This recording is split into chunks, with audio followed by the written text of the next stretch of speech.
right, it's a very rare day in my household where I'm rooting for the Bills. Today was clearly a day I rooted for you guys. I was happy you guys won.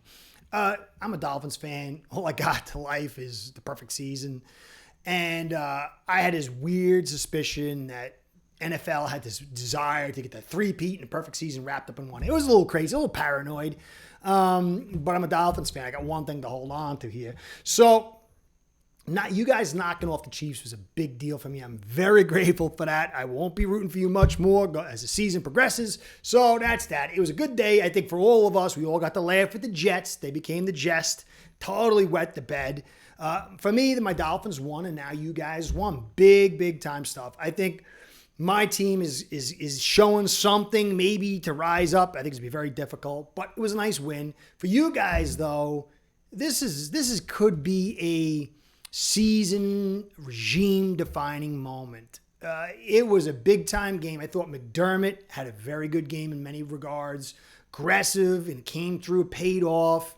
I think Allen was clutch. The team was clutch, kind of rallied together. So I'm going to get into the quarterbacks of both sides because that's the deal. These are the top 2 out of 4 maybe quarterbacks in the league. So I'm going to compare their days and then some defensive stuff around it because that's really the heart of this game.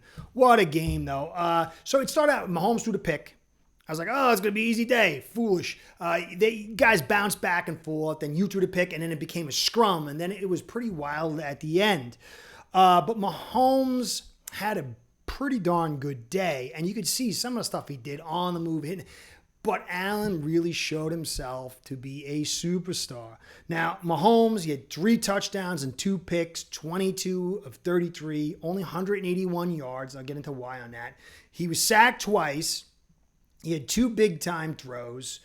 His average depth of target was 5.2, but it kind of ballooned to 7.7, so there was some big plays in there. He was throwing short, and then some big plays. Some of them were worthy, just really kind of popping. I mean, he started flashing early, and I was getting really worried. Kind of got curtailed as the game went on. Mahomes was pressured 28% of the time, but blitzed 31, a lot for the Bills.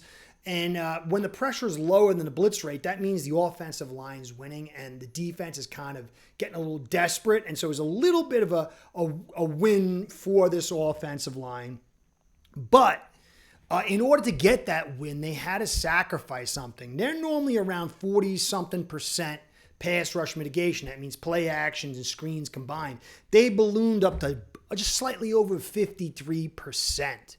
And when you do that, you're pulling receivers out of routes, and it's kind of making your offense more conservative, but you need to do it in order to keep your quarterback from getting knocked around. And so that's kind of why the average depth of target was so low and restricted the yards. So they had to bring help, and that's a big test into what you guys were able to do up front. Got to look at the film and see exactly why. Now, for you guys, Allen was 27 of 40, 262, 1 touchdown, 1 pick, 0 sacks, able to keep moving and not get knocked down.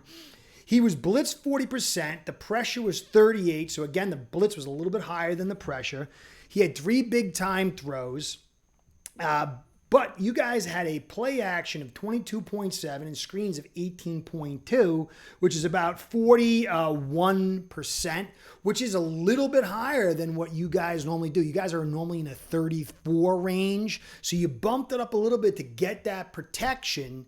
But you didn't bump it up to the same level that Mahomes did. And there was more receivers and routes. And it was this combination. And I think that's the thing that Bills fans should hold on to is a very, very big positive. I knew you were a good team. I said you would be a good team. Supposedly you guys are going to be in a down year. But I wasn't sure if you guys were going to be good enough to get to the top. Still don't like some matchups for you guys. At home, I liked them a lot better. But Curtis Samuel had a very good day. Shakir, Amari Cooper, and then even Mac Hollins, Knox, all these guys, I think I said Cooper, all these guys came and were a soup of players that you could get that ball to. I mean, you look at Shakir, 11 targets, 8 receptions, 72 yards. only 8 yards per reception, but those receptions were either getting first downs or getting you close. But then Amari Cooper, you could see the KC defense was playing high. They were playing, giving leverage because he was in there. There's that one big catch he had. 3 of 2 for 54 yards, 27 per catch. And then Curtis Samuel came in. He had that one where he caught the ball and he almost stumbled, but then he pulled in for the touchdown. He was 6 of 5 for 59 yards. Knox, 6 of 4 for 48. Even Matt Collins, 2 for 2 for 27. And then so when you add in Kincaid and you add in Coleman, there's a lot of weapons here that I think Allen's been getting used to, finding the guy open, finding the mismatch, and this could be a very good sign for you guys to get where you got to go. And the loss of Diggs really is being compensated, especially with Cooper. I mean, when you guys played us, it just felt like there was no leverage. He was very compressed. But when I watched KC, they gave you lots of leeway. And so you got to keep him healthy, but this is good news for you going forward. Again, especially with Kincaid and Coleman getting put in there.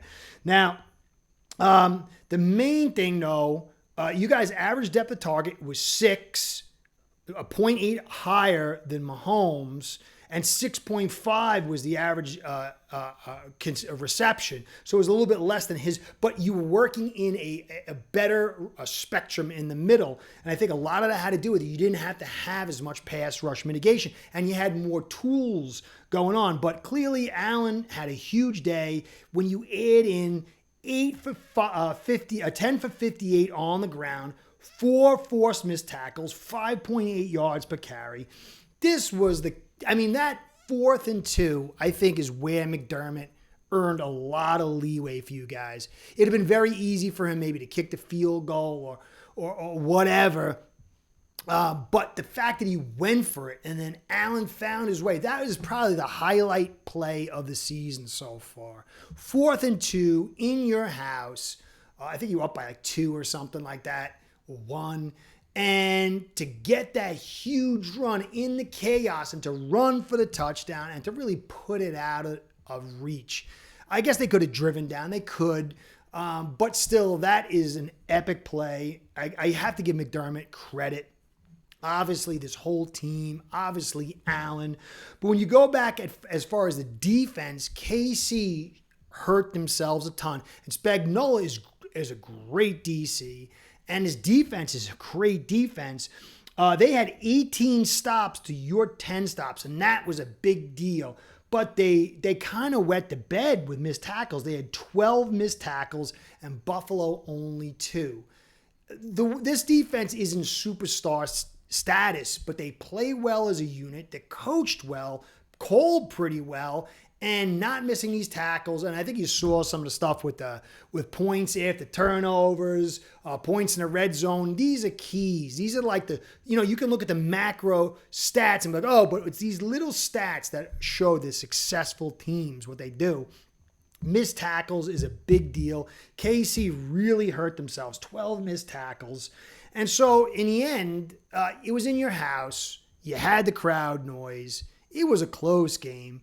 But this kind of puts you guys in that category. There was a lot of stuff on Allen. There was a lot of stuff on you guys being dead. We're getting rid of these players. We got Poyer. He's not so good. I kind of wish you'd take him back. Great player. I love the guy, but he's not having a good season. So you guys cut off a lot of dead weight, and it was almost a level of addition by subtraction. And Beans got to get a very, very big pat on the back because you guys were so tight against the cap, but bringing in Samuel, bringing in Cooper, kind of adding some little pieces throughout this thing on defense, a little bit on here, and especially on offense. And the receiver, Matt Collins, all these guys were very, very cheap, smart additions, and they're really starting to pay dividends. The offense kind of looked a little stagnant early on, but it was a growing period, and you still, like I said, don't have Kincaid in here, and you don't have Coleman. And so if one of these guys get dinged, if they're all in here, there's a lot of other pieces. So I really like I shouldn't say I really like it, but as an evaluator, I really like the direction you guys are heading. I think there's a chance. This looks like it could be one of your best opportunities at this stage to get that monkey off your back, certainly to have a very good postseason. And it goes back to that throughout this process, Allen hasn't been the main guy. He's been a piece of the puzzle for the most part. You've been running the football, defense, and then you let him break out during this game. And in some ways, the DCs, they know it's coming, but they haven't seen it a lot on film. Allen's fresher. And I think that's the way it's got to be. And I think this is a great process for you guys. And I think that you're going to go farther than my Dolphins, maybe. Well, we'll see. Maybe we'll meet you in the wild card or something like that and do our thing. Anyway, guys, Allen is a great dude. I think he's shown to be a great person, a character, a great football player. And this could be a lot of people who've talked down on him eating crow. We'll see. You're 8-2, I think. There's plenty of games left. And who knows what can happen. Football is very mercurial. But congratulations to you guys. Congratulations, obviously, to KC. They're a great team. But you guys should be really, really happy. And I think that's about it. Anyway, Curtis saying, thanks for stopping by. Be well. See you soon. More Bills coverage. I'm kind of getting my feel for it. So that's about it. Start building your own online sports book today by getting signed up with AceBread.com service that'll allow you to book action on sports from all around the world.